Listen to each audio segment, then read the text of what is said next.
Hi everyone. Hope you're doing good. Okay, so we are meeting after a long time. I hope your Diwali and New Year celebrations were absolutely fantastic.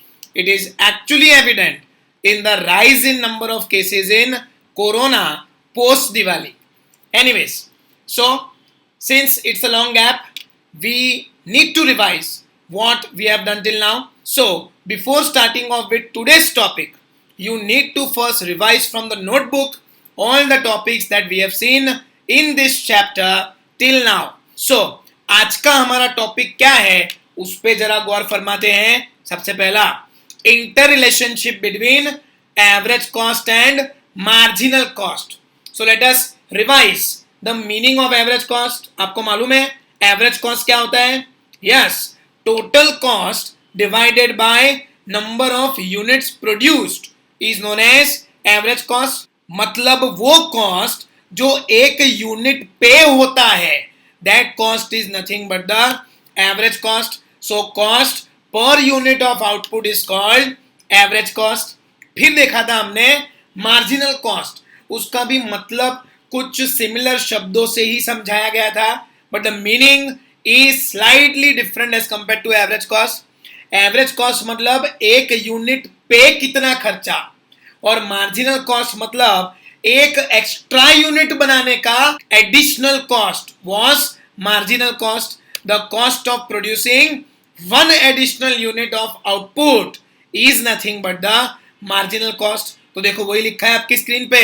Marginal cost is the cost increased due to production of one extra unit of a commodity. मतलब एक unit extra बनाने के लिए जो additional cost होता है, उस additional cost को हम क्या बुलाते थे? मार्जिनल कॉस्ट बुलाते थे. इसका मीनिंग, शेड्यूल, ग्राफ हम सब पिछले लेक्चर में कर चुके हैं. Okay, but since it is a good time gap between these two lectures, we are revising it again. फिर याद करो, average cost was perfectly U shaped curve और marginal cost was a hockey shaped curve, है ना? ये सब हमने देखा था. फाइन, अब आगे देखते हैं. In long run, producer decides to continue production when price of a commodity is greater than average cost. मतलब हम जब एक लंबे समय की बात करते हैं तो मेरे प्रोडक्ट का सेलिंग प्राइस कौन से कॉस्ट से ज्यादा होना चाहिए? एवरेज कॉस्ट से ज्यादा होना चाहिए. क्योंकि एवरेज कॉस्ट हमको कैसे मिला था? Total cost divided by units. और टोटल कॉस्ट कैसे मिला था? Fixed cost plus variable cost. तो लॉन्गर रन में तो मुझे जितने भी कॉस्ट बिजनेस में इनकर हुए हैं वो सारे रिकवर करने हैं.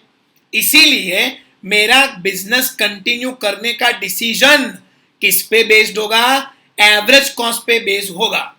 Because average cost is derived from total cost and total cost is summation of fixed cost plus variable cost.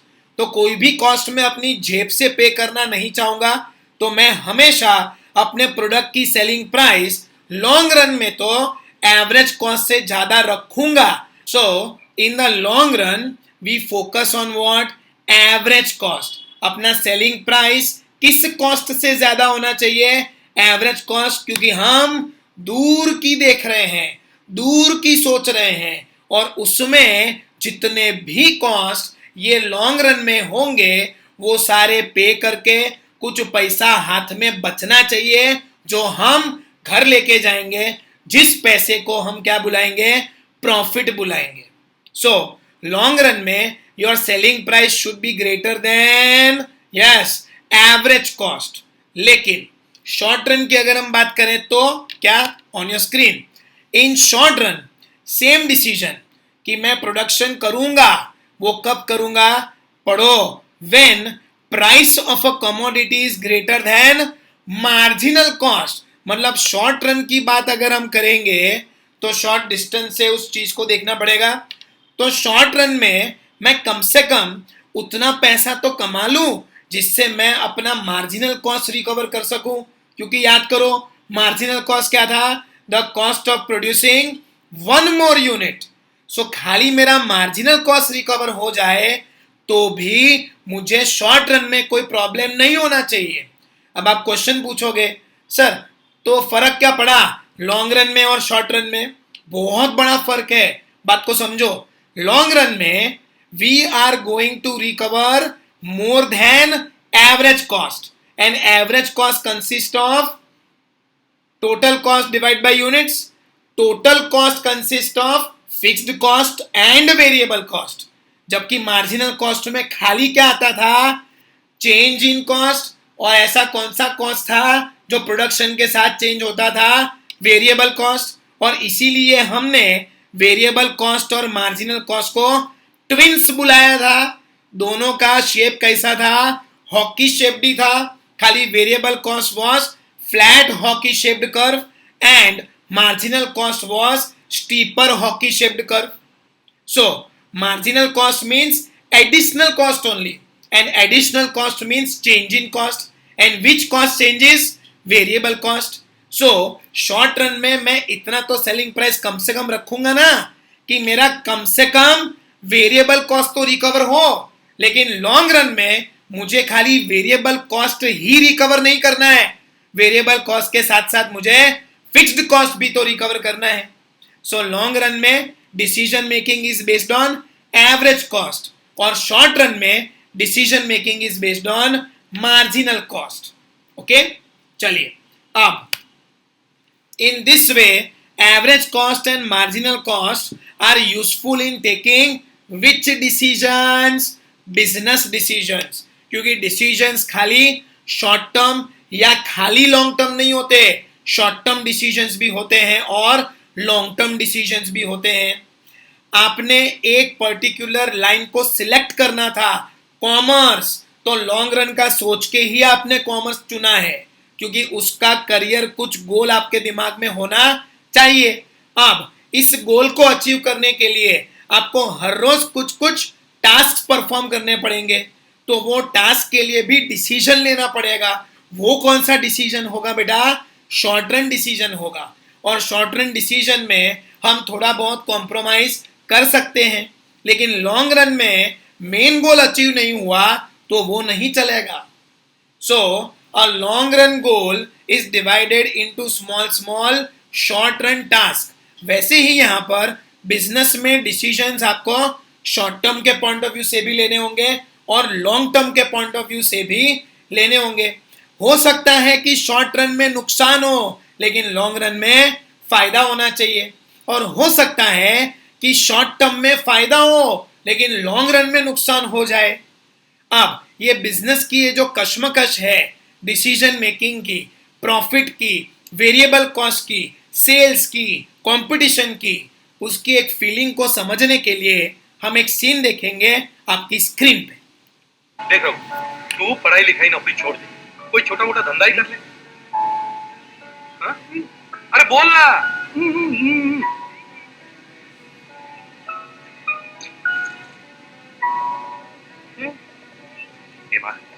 आज क्या सुबह सुबह? चुप नालायक। नहीं बोल रहा हूँ। काम क्या करते हैं? फिटर, वो भी मिल में। और बात करते हैं धंधे की। ये बाबा, धंधा करने के लिए भांडवल चाहिए, भांडवल। अरे जब वो बोल रहे हैं मतलब उन्होंने कुछ सोचा होगा। अरे पर ये धंधा भी तो नहीं कर सकेगा ना। ए बाबा, 50 आइडिया है दिमाग में। 40,000 रुपए देता है क्या? क्या करेगा तू 40,000 रुपए? पाव भाजी की गाड़ी डालूंगा। पाव भाजी की गाड़ी डालेगा? ए बाबा, पाव भाजी का धंधा कोई मामूली धंधा नहीं है। अरे वो लक्ष्मण की गाड़ी जाके देखो ना तेल गली में, 5,000 रुपए का गल्ला है रोज का। हाँ, और माल लेता है दादर से। अपन माल उठाएगा बाइकला से डायरेक्ट, नासिक से डायरेक्ट। 8 रुपए का बटाटा 4 रुपए में, 6 रुपए का कांदा 3 रुपए में। और वो लक्ष्मण है ना, 12 रुपए प्लेट बेचकर 4.5 रुपए कमाता है। अपन 10 रुपए प्लेट बेचकर 5 रुपए कमाएगा। वो 300 प्लेट बेचता है, अपन 200 प्लेट बेचेगा। अरे मेरी बात सुनो बाबा, बात तो सुनो बाबा। अरे माँ बोलना। अरे चुप ना बाबा, चुप ना। नहीं देगा ना पैसे? देता हूँ। हाँ? लेकिन देख रहा हूँ, प्रोविडेंट फंड से कर्जा उठाकर दे रहा हूँ, बर्बाद नहीं करेगा। अरे सवाल ही पैदा नहीं होता। ले बापू धमाल। अरे अपने गोवा में ये बड़े बड़े आम। ए बापू, तर तर तर तर तर। अरे वाह, देखा इनकी फटके में नारियल तोड़ डाला। अभी अपना धंधा झकास चलेगा। पाहिलं गो बाबा। हाँ, जीते रहो। 4550, 4600, 4610, 620, 630। अरे रघु, काफी पैसे मिले रे। हे बाबा, ये तो शुरुआत है। बाबा, वो जो लक्ष्मण है ना, उसकी तो फटी गई। सॉरी। बाबा, ये जो तेरा कर्जा है ना, तू देख, यूं साफ कर दूंगा यूं। आखिर नारियल किसने तोड़ा था? ये जो अपनी माँ है ना, डार्लिंग है डार्लिंग। चल, नालायक। सो ये सीन देख के क्या समझ में आया? Beautiful analysis of marginal cost in the short run and average cost in the long run. समझो बात को। उसने जब बिजनेस शुरू करने की बात करी, he was thinking only and only which cost? Variable cost. कांदे का भाव, बटाके का भाव, 8 का 4 रुपए, 6 का 3 रुपए। उसने प्रॉफिटेबिलिटी का भी पूरा एनालिसिस करके रखा था कि वो लक्ष्मण जो है, जिसकी गाड़ी जाती है तेल गली में, वो 12 रुपया प्लेट बेचकर 4.5 रुपया कमाएगा और हम 10 रुपया प्लेट बेचकर भी 5 रुपया कमाएंगे। और ये मैजिक कैसे हो सकता था? Only when you consider which cost? Marginal cost. Okay, if you remember the scene of Govinda and Kader Khan. Okay, now सस्ते में प्रोडक्ट को बेचना और फिर भी ज्यादा प्रॉफिट कमाना, मतलब शॉर्ट रन में मेरा फोकस किस पे है? मार्जिनल कॉस्ट पे है। लेकिन लॉन्ग रन में बाबा, तूने जो कर्जा लिया है ना, यूं साफ कर दूंगा, यूं साफ कर दूंगा। शॉर्ट रन में वो साफ हो नहीं गया है कर्जा चुकाते चुकाते समय लगेगा। अब जो लोन लिया हुआ है उस पे जो हर महीने इंटरेस्ट पे करना है, वो पे करने के बाद जो पैसा बचेगा वो प्रॉफिट के तौर पे घर पे आएगा।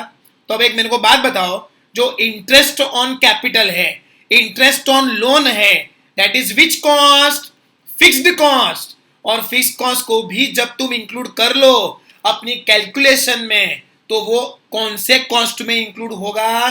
टोटल कॉस्ट में इंक्लूड होगा। और इस टोटल कॉस्ट को जब तुम नंबर ऑफ यूनिट से डिवाइड करोगे तो वो किस में आएगा? एवरेज कॉस्ट में आएगा। और इसीलिए तो कहते हैं ना कि लॉन्ग रन में मुझे खाली वेरिएबल कॉस्ट को नहीं रिकवर करना है, वेरिएबल कॉस्ट के साथ साथ मुझे मेरा फिक्स्ड कॉस्ट भी तो पूरा रिकवर करना है।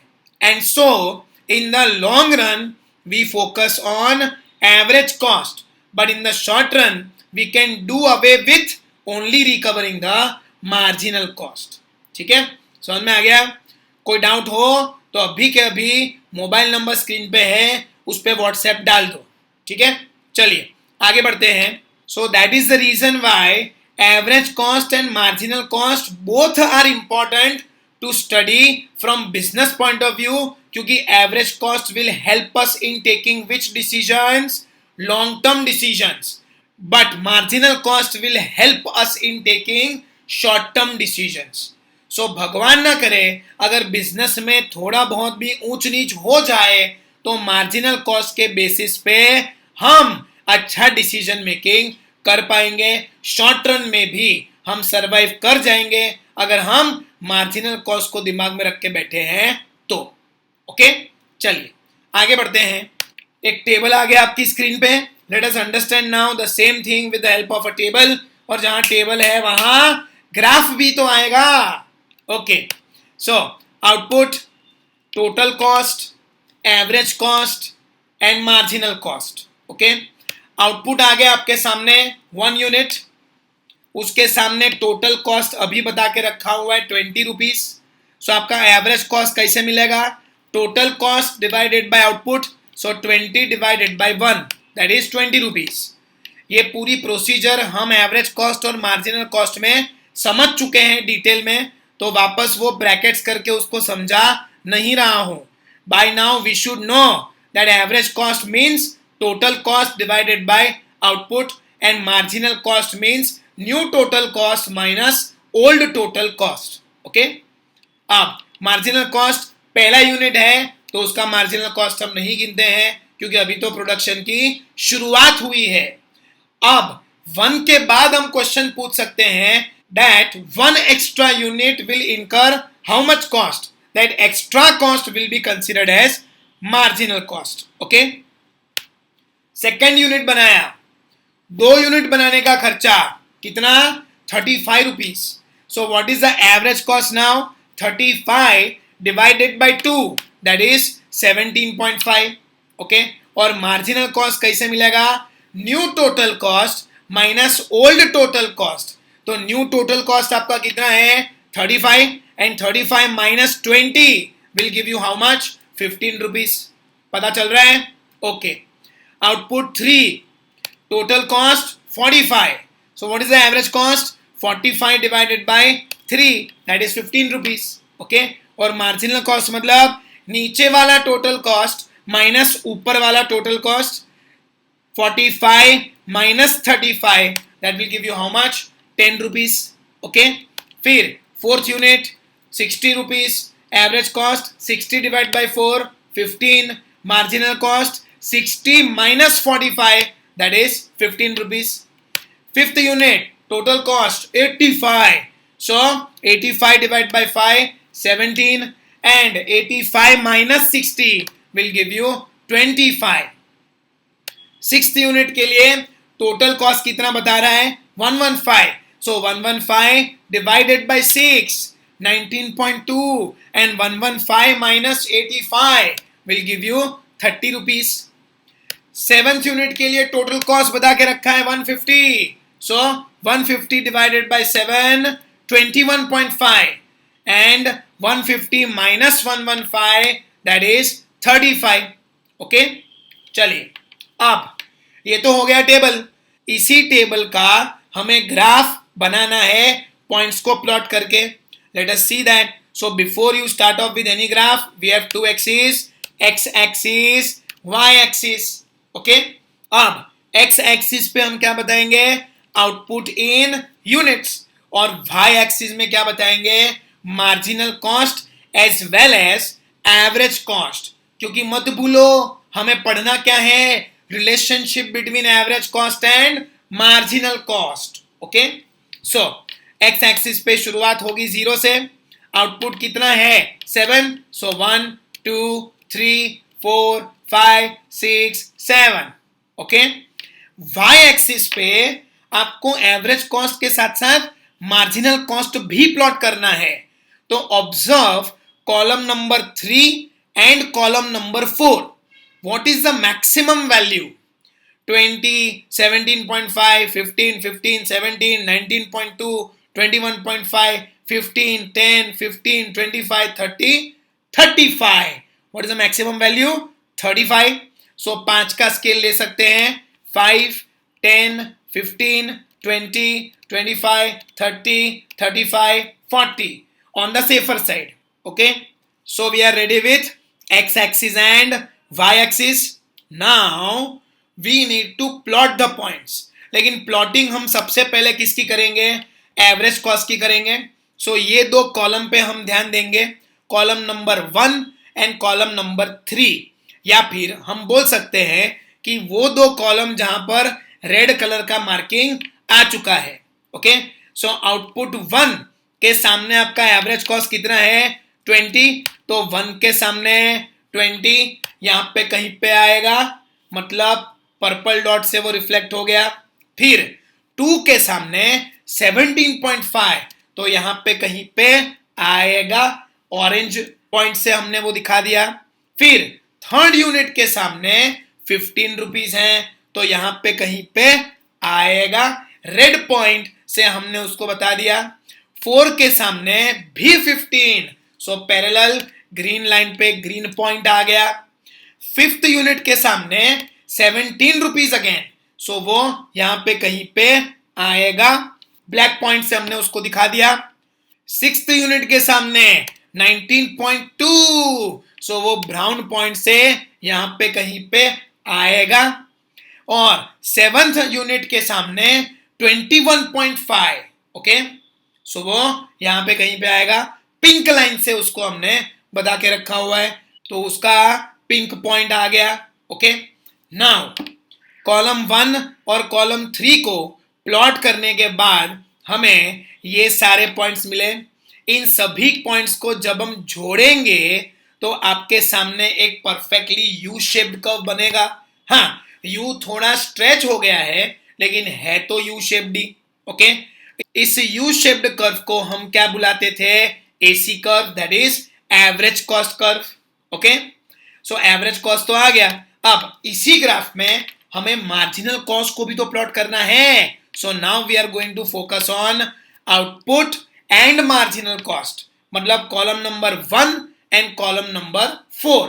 ओके, सो 1 के सामने कुछ भी नहीं तो उसको तो प्लॉट ही नहीं करना है। 2 के सामने 15 यूनिट्स, यहां पे कहीं पे आएगा, ऑरेंज डॉट आ गया।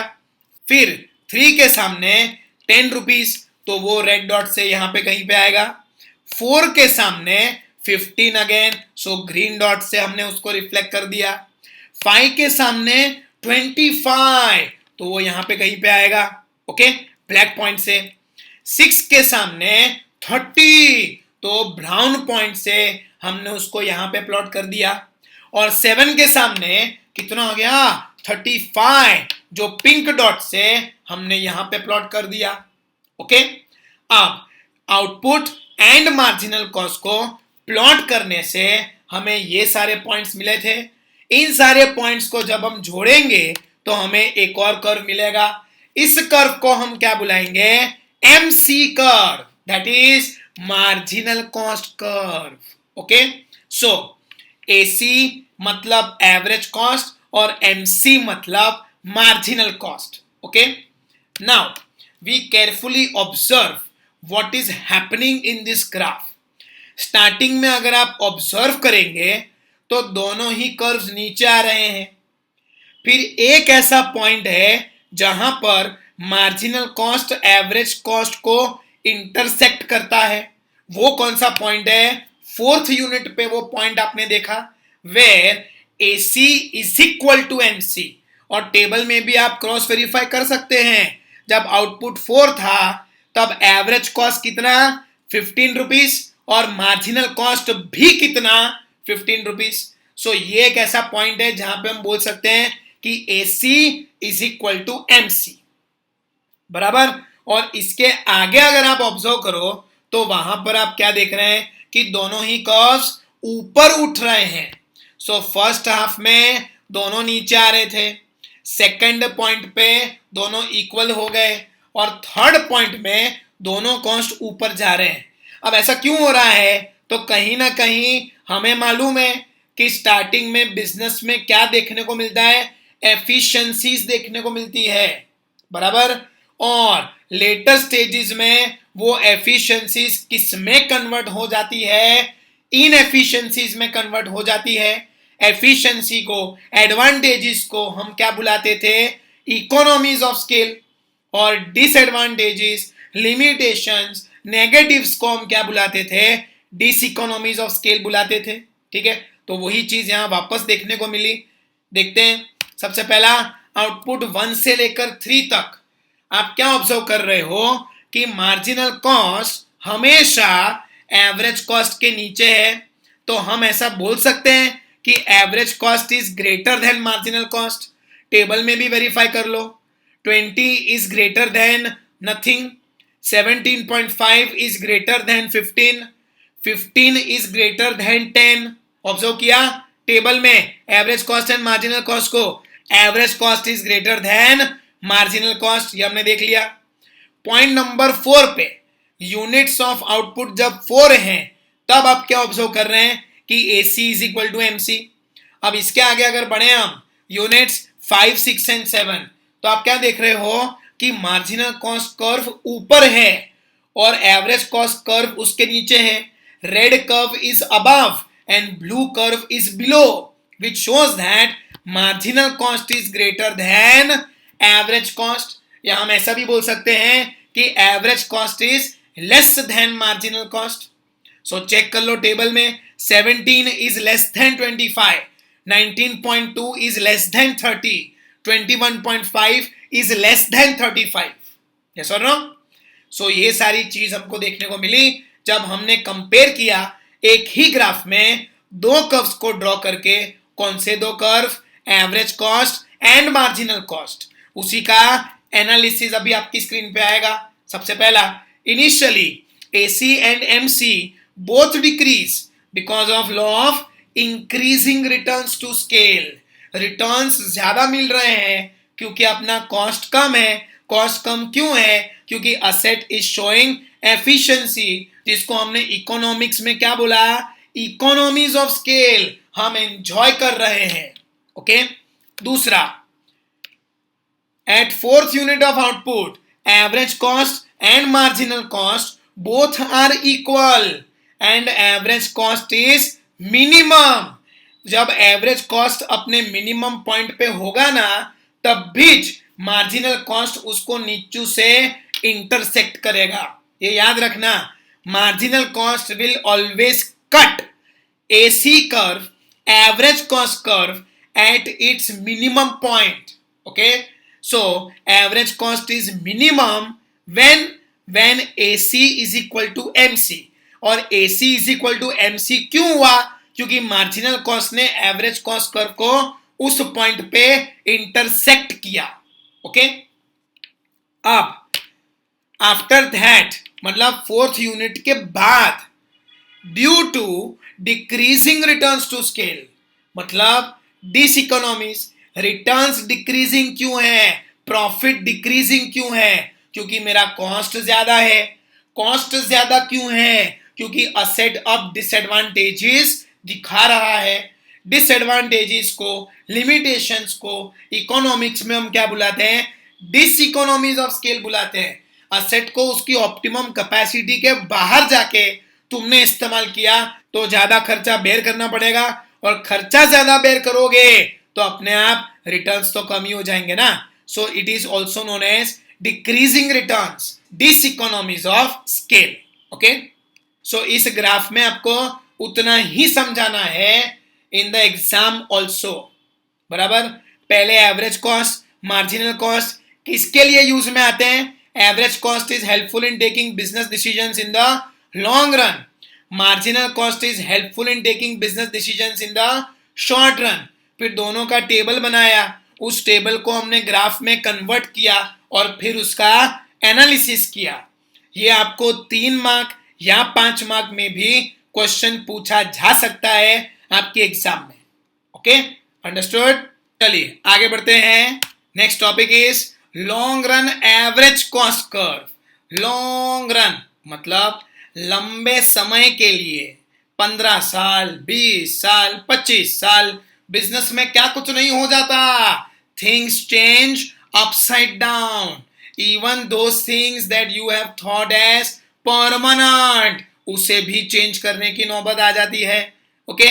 क्योंकि हमने पढ़ा था in the long run no cost is fixed cost, all cost are variable cost. क्योंकि जो फर्नीचर में सोच के बैठा था कि ये मेरा जिंदगी भर साथ देगा, उसको भी 15 साल बाद चेंज करना पड़ेगा.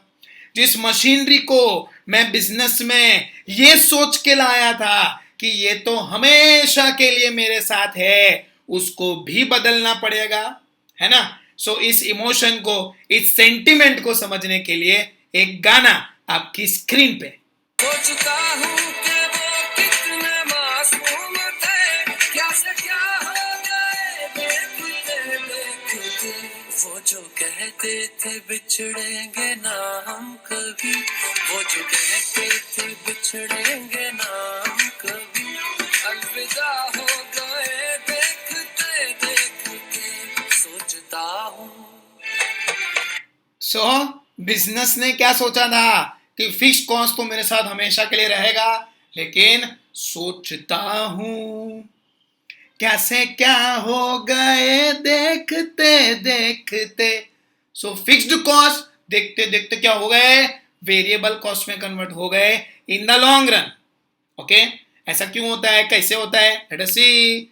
इन the long run there is no distinction between fixed cost and variable cost. In order to increase production in the long run, factors of production can be altered in any proportion. किसी भी proportion में हमें इन factors of production को alter करना पड़ेगा, और ये alteration के बगैर आगे नहीं बढ़ा जा सकता. this alteration has to be done in the long run. Okay, फिर therefore scale of a firm expands because factors which are fixed in the short run become variable in the long run. क्या जिंदगी भर आपको 5 machine से चलेगा? नहीं. अगर business expand हुआ तो वो 5 की जगह 15 मशीन भी चाहिए, 15 की जगह 150 भी चाहिए, 150 की जगह 1000 मशीनरी भी चाहिए होगी ना.